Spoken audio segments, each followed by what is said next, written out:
Right, so Prison School episode 2. I did kind of spoil you guys today. There was episode 2 as well as episode 1, and also the manga reviews coming out as well, so 3 Prison Schools for one day. But episode 2 did improve. It proved in one episode. I was like, good job. You had the humour, you had the action, and you had Maiko's boobs constantly, and I'm just like, I ain't complaining. Those boobs are magical. More in the actual live action they are in the anime. God, those boobs are magical. But yeah, we also had Hana being Hana, and Hana being best waifu, and she kind of still is in the live action and in the anime. She's basically playing the anime version of herself. Like she isn't playing something completely different. She ain't playing a different Hana. She's playing the anime version. It's completely fun. I ain't complaining. So in this episode, we had the whole scene with the peeing. We had Gukto finding out that he's trying to escape, so on and so forth. So you had basically episode 2 from the anime put into episode 2 with the live action. And I do think it's kind of rushing through the events a bit faster than it was in the anime. Granted, it could be because maybe they want to animate a little more than just the anime, so maybe that's not the worst idea in the world. But as it stands, it kind of feels a little bit rushed. I couldn't even remember. I was like, did this even happen in episode 2? Like half the time, because I was trying to remember, did it or didn't it? I realized half of it actually did, but it's just like sometimes you forget because, again, it was back in, I think, June that I watched Prison School. It's November, so it's like been about 4 months. So yeah, I mean, it's just Prison School. It's just fantastic.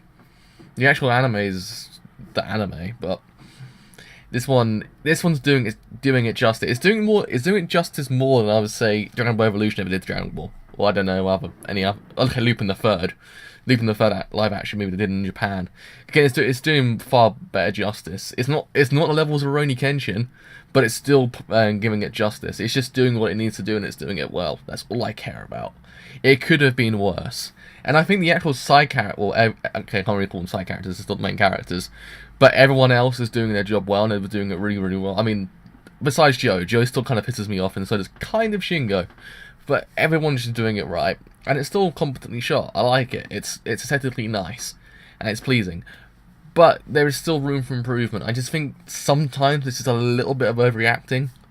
It kind of just detracts away from the thing. Granted, it does happen in the anime, but it's in animated form, so you don't really mind. So you see in live action, it kind of just detracts from the actual enjoyment of the episode.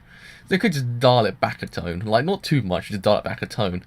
And yeah, I mean, we get the constant boob shots, and for God's sake, they keep on censoring it. It's pissing me off because that whole scene with Maiko and Mari in the bath, I was just like, come on, don't censor it. Censored it because they did it above, like. It's like, damn it, give me the opie. I just sound like a massive chauvinist, but it's Prison School. That's what you expect from Prison School. But yeah, I would say it's good.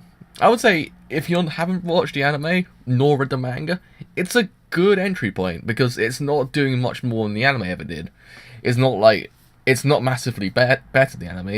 It's worse, but it's not as well. Worse is a bad idea. It's not as great as the anime. It's just in the middle. It's not as good as the manga, not good as the anime, but just in the middle.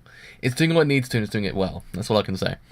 But with all that said, I have been the driver, and I'll see you guys later. Bye for now.